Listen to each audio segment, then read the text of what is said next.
get it. तो इस movie की कहानी शुरू होती है रिचर्ड और मेरी से, जो कि एक हस्बैंड वाइफ थे। रिचर्ड के बेटे स्टीफन को बोर्डिंग स्कूल में भेजा जा रहा था क्योंकि हाल ही में स्टीफन ने बहुत सारी गलतियां की थी। स्टीफन मेरी का स्टेपसन था और स्टीफन बिल्कुल भी खुश नहीं था कि उसे बोर्डिंग स्कूल में भेजा जा रहा है। अब कार में भी स्टीफन रिचर्ड से इसी बात पर झगड़ा करता है और उनका झगड़ा इतना ज़्यादा बढ़ गया था कि उनकी कार एक ट्रक से जा टकराती है, जिसके बाद में सीन यहीं पर कट होता है और कहानी फिर 6 महीनों के बाद से शुरू होती है, जहाँ पर मेरी अपने बेड से उठकर स्टीफन के रूम में जाती है। और एक्सीडेंट के बाद में स्टीफन अब पैरालाइज्ड हो चुका था और हर तरफ से मेरी को उसका ध्यान रखना पड़ता था। मेरी स्टीफन को व्हीलचेयर में बिठाकर टीवी के सामने लाकर रख देती है। फिर मेरी अपने क्लिनिक में जाती है और वो एक साइकोलॉजिस्ट थी। मेरी का एक पेशेंट था टॉम, जो कि बोल और सुन नहीं सकता था।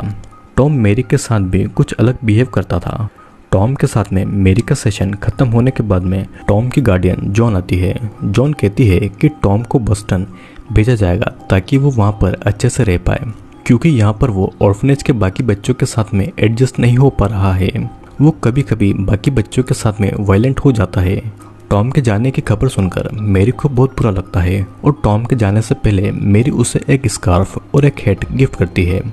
वो स्कार्फ और हैट पहले स्टीफन का था और कुछ समय के बाद में मेरी और उसकी रिसेप्शनिस्ट लूसी उसे एक नर्सिंग होम की एडवर्टाइजमेंट दिखाती है ताकि मेरी स्टीफन को वहाँ पर भेज पाए। अब रात को मेरी एक थेरेपिस्ट डॉक्टर विल्सन के पास अपना सेशन कर रही थी। वो डॉक्टर विल्सन को कहती है कि वो भी स्टीफन को नर्सिंग होम भेजना चाहती है। स्टीफन अब एक इमोशनलेस बॉडी बनकर रह गया था और वो उसका ध्यान तो रख ही रही थी और अब उसे लगता है कि स्टीफन अब खुद अंदर से जिंदा नहीं है। बाद में फिर मेरी स्टीफन को बाथटब में नहला रही थी और अचानक से वो स्टीफन को बाथटब के पानी में डुबाकर मारने लगती है। पर यह सब मेरी का बस एक सपना था। उसे घर पर किसी की आवाज़ सुनाई देती है तो वो उसे चेक करने जाती है, पर मेरी को घर पर कोई नज़र नहीं आता है तो वो घर के बाहर जाकर चेक करने लगती है। मेरी को उसके क्लिनिक के बाहर किसी के कार की विंडो बंद होने की आवाज़ सुनाई देती है, जिससे कि वो पुलिस को कॉल करके बुलाने वाली थी। पर मेरी को उसके कार में टॉम नज़र आता है। फिर मेरी को जॉन का कॉल आता है और वो बात करने के लिए अपने ऑफिस में जाती है, लेकिन ऑफिस में आने के बाद में मेरी अपने ऑफिस में ही लॉक हो गई थी। लेकिन लकीली मेरी के पास में डुप्लीकेट चाबी थी तो वो उस डोर को खोल लेती है, पर तब तक टॉम वहाँ से गायब हो गया था और मेरी टॉम को बाहर ढूंढने लगती है, लेकिन टॉम उसे कहीं भी नहीं दिखाई देता है। फिर अगली सुबह मेरी के घर पर पुलिस आती है और पुलिस मेरी को कहती है कि वे लोग टॉम को जल्दी ढूंढ लेंगे। अब उसी रात को फिर से मेरी को कोई आवाज़ें सुनाई देती है। मेरी उस आवाज़ का पीछा करती है पर उसे कोई नहीं दिखाई देता है और जब वो वापस से घर के अंदर आती है और तभी उसे फिर से वो आवाज़ें सुनाई देने लगी थी, जिससे कि मेरी बहुत ज़्यादा डर जाती है और वो भागकर घर के अंदर ही आ जाती है। घर में आने के बाद में वो डोर को बंद करने वाली थी, पर कोई डोर के बीच में अपना हाथ रख देता है और वो फ़ौरन डोर को खोल लेती है। तो वहाँ पर वो देखती है कि वहाँ पर स्टीफन था। मेरी को अचानक से होश आता है और उसे पता लगता है कि ये बस उसका एक सपना था। फिर अगली सुबह लूसी जब मेरी से मिलने आती है तो मेरी स्टीफन के रूम में थी। मेरी फिर टॉम के लिए रूम को साफ कर रही थी कि क्या पता टॉम वापस आ जाए। मेरी की सेक्रेटरी लूसी उसे याद दिलाती है कि उसका एक पेशेंट के साथ में सेशन है और तब मेरी अपने क्लिनिक में जाती है। वहाँ पर एरन नाम का एक पेशेंट आया था और एरन मेरी पर गुस्सा होता है क्योंकि मेरी का पूरा ध्यान टॉम पर ही था और मेरी अपना पूरा ध्यान उस पेपर के आर्टिकल पर ही दे रही थी जहाँ पर टॉम के बारे में लिखा हुआ था। एरन के सेशन के बाद में एरन के पिता डॉग मेरी से एरन की प्रोग्रेस के बारे में पूछते हैं और मेरी कहती है कि एरन जल्दी अपने पेरेंट्स के डिवोर्स को एक्सेप्ट कर पाएगा। डॉग मेरी को उसके साथ में डेट पर जाने के लिए इनवाइट करता है पर मेरी उसे मना कर देती है। डॉग मेरी से इस बात के लिए माफ़ी भी मांगता है। मेरी फिर वापस जब अपने क्लिनिक के अंदर जाती है तो डॉग को दिखता है कि स्टीफन खिड़की से उसी की तरफ देख रहा है, जिसके बाद में डॉग वहाँ से चला गया था। अब रात को मेरी जब स्टीफन को सुला रही थी तो मेरी को हॉल से किसी की आवाज़ें सुनाई देती है। मेरी उसी तरफ देखने जाने वाली थी पर स्टीफन उसे रोक देता है और तब मेरी उस आवाज़ को इग्नोर कर देती है। लेकिन तभी आधी रात को किसी के चलने की आवाज़ से मेरी की नींद खुलती है और उसे ऐसा लग रहा था कि उसके कमरे के बाहर कोई चल रहा है। जिसके डर के मारे मेरी अपनी जगह से हिल भी नहीं पा रही थी और अचानक से वो डोर खुल जाता है। मेरी को वहाँ पर किसी लड़के की परछाई नजर आती है और डर के मारे मेरी अपनी आंखें बंद कर लेती है। फिर जब वो अपनी आंखें खुलती है तब वहाँ पर उस लड़के की परछाई नहीं थी और तब जाकर मेरी के सांस में सांस आती है। अब फिर अचानक टॉम मेरी के सामने आकर मेरी के मुंह को बंद कर देता है ताकि मेरी कुछ बोल ना पाए, जिसके बाद में ये सीन यहीं पर कट हो जाता है। फिर अगली सुबह मेरी अपना हेल्यूसिनेशन के बारे में डॉक्टर विल्सन से बातें कर रही थी और डॉक्टर विल्सन कहता है कि उसे पैरासोम्निया है जिसमें रात को डरावने सपने आते हैं। मेरी अब ऐसा समझ रही थी कि टॉम मर चुका है और उसका भूत उसे डराने लगा है। डॉक्टर विल्सन मेरी को समझाता है कि शायद वो भूत मेरी के मरे हुए बच्चे को रिप्रेजेंट करती है जिससे वो हेल्यूसिनेट कर रही थी। मेरी भी ये सुनकर रो देती है और उसे भी ये लग रहा था कि डॉक्टर विल्सन सच कह रहे हैं, जिसके बाद में डॉक्टर विल्सन मेरी को अपने ब्लड का सैंपल देने के लिए भी कहते हैं। अब फिर कुछ समय के बाद में मेरी घर के ही एक छोटे से डोर को नोटिस करती है जो कि खुला हुआ था। मेरी उस डोर को बंद कर देती है और कुछ देर के बाद में डॉक्टर विल्सन की एक नर्स आती है जो कि मेरी का ब्लड सैंपल लेने के लिए आई हुई थी। अब शाम के समय मेरी और लूसी वॉक के लिए जाते हैं और दोनों डग के बारे में बातें कर रहे थे। लूसी मेरी को कन्विंस करती है कि डग के साथ में एक बार उसे डेट पर ज़रूर जाना चाहिए। अब फिर रात के समय मेरी डग को डिनर के लिए बुलाती है और मेरी डग से माफ़ी मांगती है क्योंकि लास्ट टाइम मेरी ने डग से बहुत बुरी तरीके से बातें की थी, लेकिन डग उस बात से ज़रा भी बुरा नहीं मानता है क्योंकि उसे मेरी और उसके बेटे स्टीफन की हालत के बारे में पता था। वो मेरी की प्रॉब्लम्स को समझता है क्योंकि वो भी अपने टीनेज बच्चे एरन के साथ में भी प्रॉब्लम फेस कर रहा है। फिर डिनर खत्म करने के बाद में मेरी क्लीन करने के बाद में बहुत थक गई थी और इसीलिए वो काउच पर ही लेट जाती है। जब मेरी को नींद आ रही थी तो अचानक से उसे दरवाज़ा बंद होने की आवाज़ सुनाई देती है और हो सकता है कि शायद ड्रिंक करने की वजह से मेरी अपने पूरे होश में नहीं थी, लेकिन फिर भी वो किसी तरह से उठकर स्टीफन को देखने के लिए चली जाती है। पर स्टीफन उसे बेड पर नहीं मिलता है जिससे कि मेरी डर जाती है और वो हर जगह स्टीफन को ढूंढने लगती है। जब वो लिविंग रूम में जाती है तो उसे फिर से वही आवाज़ें सुनाई देती है और मेरी को समझ में आ गया था कि वो आवाज़ें बेसमेंट के उसी छोटे डोर से आ रही है। मेरी जब उस छोटे से डोर को खोलने जाती है तो तब कोई मेरी का हाथ पकड़ लेता है और किसी तरह से मेरी अपने हाथ को छुड़ाने में कामयाब होती है और वो दरवाज़ा बंद कर देती है। अगली सुबह जब मेरी की आंखें खुलती है तो वो बेसमेंट के छोटे से डोर के सामने सो रही थी। मेरी स्टीफन के रूम में जाती है स्टीफन को देखने के लिए और स्टीफन के फेस पर किसी के नाखून के निशान थे। अब फिर मेरी डॉक्टर विल्सन को कॉल लगाकर उसे बताती है कि वे सब उसका हेल्यूसिनेशन नहीं बल्कि सत्य घटनाएं हैं, लेकिन डॉक्टर विल्सन को अभी भी ऐसा लग रहा था कि मेरी अपने डिप्रेशन में ये सब बातें कर रही है। फिर डॉक्टर विल्सन मेरी की ब्लड रिपोर्ट आने के बाद में उसे एंटी डिप्रेशन पिल्स देने की ट्राई करता है। अब इधर जब मेरी किचन में काम कर रही थी तो उसे टॉम की न्यूज़ दिखाई देती है।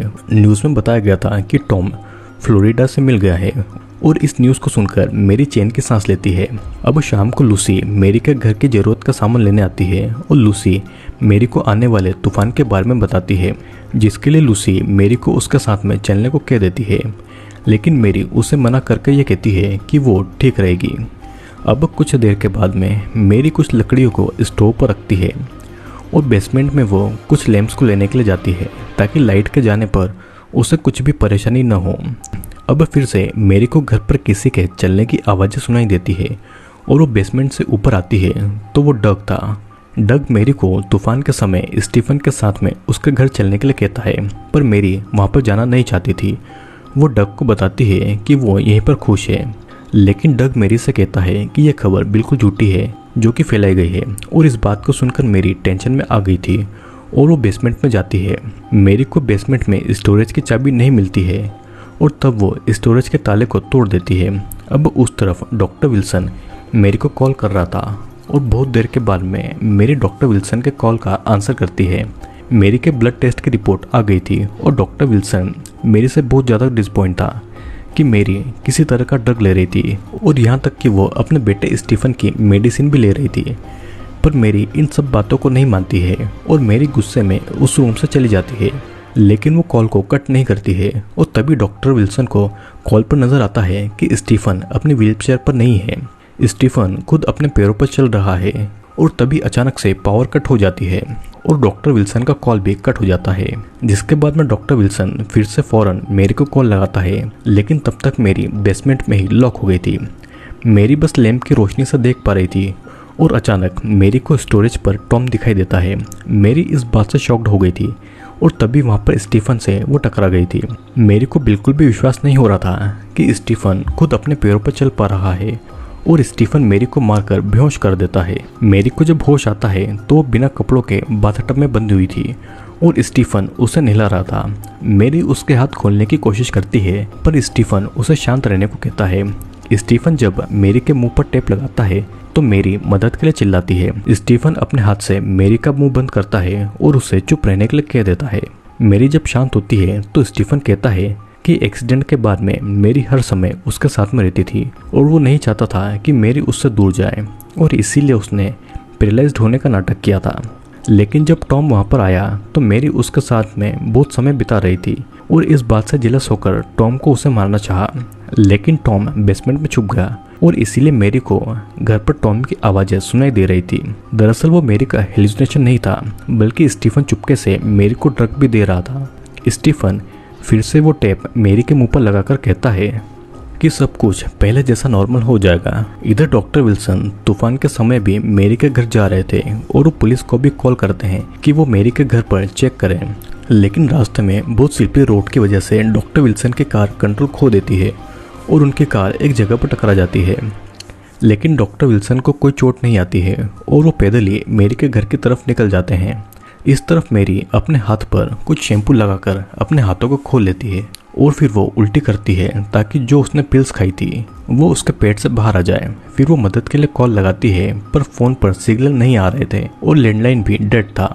वो बेसमेंट में जाकर मदद के लिए चिल्लाती है और वो देखती है कि टॉम वहाँ पर बंधा हुआ था। तभी स्टीफन भी वहाँ पर आ जाता है और वो मेरी से कहता है कि उसे पता था कि वो उसे नर्सिंग होम भेजने वाली थी और स्टीफन एक कुल्हाड़ी लेकर मेरी के पास में आने लगता है। मेरी को भी एक गन मिल जाती है जिसे वो अपने हाथ में ले लेती है, लेकिन उस गन में गोली नहीं थी। तब मेरी उस गन से स्टीफन को मारकर उसे बेहोश कर देती है। मेरी टॉम की रस्सियों को खुलती है और तभी स्टीफन होश में आकर मेरी पर अटैक करता है। स्टीफन टॉम को मारने जाता है पर मेरी स्टीफन को पकड़ लेती है और मौका देखकर टॉम वहाँ से भाग जाता है। स्टीफन फिर मेरी से कहता है कि एक्सीडेंट के बाद में उसके अंदर कई चेंजेस आ गए थे। स्टीफन अपने पिता की जगह लेकर अपनी माँ मेरी से शादी करना चाहता था। स्टीफन फिर मेरी को हक करके कहता है कि उन दोनों को और किसी की जरूरत नहीं है। तभी मेरी स्टीफन को गिराकर बेसमेंट में लॉक कर देती है और पूरे घर में टॉम को ढूंढने लगती है। मेरी को टॉम एक क्लोसेट में छुपा हुआ मिलता है और वो डर के मारे बाहर ही नहीं आ रहा था। तभी मेरी बाहर आकर बर्फ में अपने पैरों के निशान छोड़ती है ताकि स्टीफन को ऐसा लगे कि वो बाहर भाग चुकी है। फिर वो टॉम के साथ में ही क्लोसेट में छुप गई थी। स्टीफन बेसमेंट से बाहर निकलता है और वो घर के बाहर बर्फ में फुटप्रिंट्स देखता है, पर स्टीफन को पता लग गया था कि मेरी उसे बेवकूफ़ बना रही है। स्टीफन एक हथौड़ी से क्लोसेट को खोलने की कोशिश करता है और तभी घर पर डॉक्टर विल्सन आ गए थे। डॉक्टर विल्सन स्टीफन के व्हीलचेयर के पास जाते हैं और डॉक्टर विल्सन जब पीछे मुड़कर देखते हैं तो स्टीफन उन पर चाकू से वार कर देता है और डॉक्टर विल्सन को कहता है कि उसी ने मेरी को आइडिया दिया था कि मुझे नर्सिंग होम में भेज दें। मेरी को क्लोसेट के अंदर से ये दिखाई देता है कि स्टीफन ऊपर रूम की तरफ गया है और तभी मेरी क्लोसेट से निकलती है ताकि वो मदद ला सके। मेरी किचन के डोर से बाहर निकलने वाली थी और वहाँ पर मरा हुआ डॉग पड़ा हुआ था, जिसके बाद में मेरी फिर से क्लोसेट के पास में आ गई थी और टॉम को भी कहती है कि वो यहाँ से निकलने का रास्ता ढूंढे। रास्ता ढूंढते ढूंढते मेरी को डॉक्टर विल्सन मिलते हैं जो कि बहुत ही ज़्यादा जख्मी थे और डॉक्टर विल्सन मेरी को आइडिया देते हैं कि स्टीफन के दिमाग के साथ में खेलें। मेरी किचन में जाकर विंडो को तोड़ देती है और स्टीफन भागकर वहाँ पर आता है ताकि मेरी और टॉम को वहाँ से भागने से रोक सके, लेकिन टॉम तब तक वहाँ से बाहर निकल चुका था। फिर स्टीफन को शांत करने के लिए मेरी अपनी बातों में स्टीफन को फंसाने लगती है, पर स्टीफन गुस्से से मेरी का सर स्टोव पर मारता है। मेरी स्टीफन से कहती है कि वो उससे बहुत प्यार करती है और स्टीफन मेरी की बातों में फंस जाता है, जिसका मौका देखकर मेरी स्टीफन का हाथ गैस पर रखकर उसे जला देती है। स्टीफन मेरी को पकड़ लेता है और तभी स्टीफन का ध्यान भटकाने के लिए टॉम स्काईलाइट से उस पर बर्फ फेंक देता है और मौका देखकर मेरी एक पेन स्टीफन के सर पर मार देती है और वो हैमर से सामने का डोर खोलती है और वो टॉम के साथ में घर से बाहर भागती है। स्टीफन को जब ये पता लगता है कि टॉम और मेरी भाग गए हैं तो वो हथौड़ी लेकर उनका पीछा करता है। वे सभी एक लेक के पास में आ गए थे और मेरी स्टीफन से रिक्वेस्ट करती है कि वो टॉम को नहीं मारे। स्टीफन मेरी को मारकर गिरा देता है और टॉम तब तक एक डेक के पास आ गया था। स्टीफन जब उस डेक पर जंप करता है तो टॉम पानी में गिर जाता है। स्टीफन टॉम को पानी में डुबाकर मारने लगता है और मेरी टॉम को बचाने के लिए हैमर से स्टीफन के सर पर मार देती है, जिससे कि स्टीफन वहीं मारा जाता है। फिर मेरी टॉम को पानी से निकालकर स्टीफन की बॉडी को पानी में फेंक देती है। अब कुछ समय के बाद में मेरी टॉम को लेकर चाइल्ड एडॉप्शन सेंटर में जाती है। टॉम फिर मेरी को एक ड्राइंग दिखाकर ये कहता है कि उसे भी एक डॉग चाहिए। मेरी इस बात को जान जाती है और वे चाइल्ड एडॉप्शन सेंटर के अंदर चले जाते हैं और मेरी टॉम से कहती है कि सब कुछ ठीक हो जाएगा। और इसी के साथ में ये मूवी यहीं एंड हो जाती है। तो दोस्तों, इस मूवी में दिखाया गया है कि कैसे एक पैरालाइज्ड स्टेपसन अपनी स्टेप माँ के साथ में रहने के लिए झूठ मूठ का पैरालाइज्ड होने का नाटक करता है और वो अपनी माँ को ही पाने के लिए कुछ भी करता है। स्टीफन कई सालों से पैरालाइज्ड होने का नाटक कर रहा था ताकि वो अपनी स्टेप मॉम के साथ में रह सके, लेकिन जब उसकी स्टेप मॉम मेरी उसे नर्सिंग होम भेजने की बातें करती है तो वो कुछ ऐसी हरकत करता है जो कि आप सभी ने देख लिया होगा। दोस्तों, इस मूवी का नाम है शट इन और मूवी की IMDb rating 4.7 out of 10 stars है और मैं उम्मीद करता हूँ कि आपको ये मूवी ज़रूर पसंद आई होगी। अगर आप चैनल पर नए हैं तो चैनल को सब्सक्राइब ज़रूर कर लेना।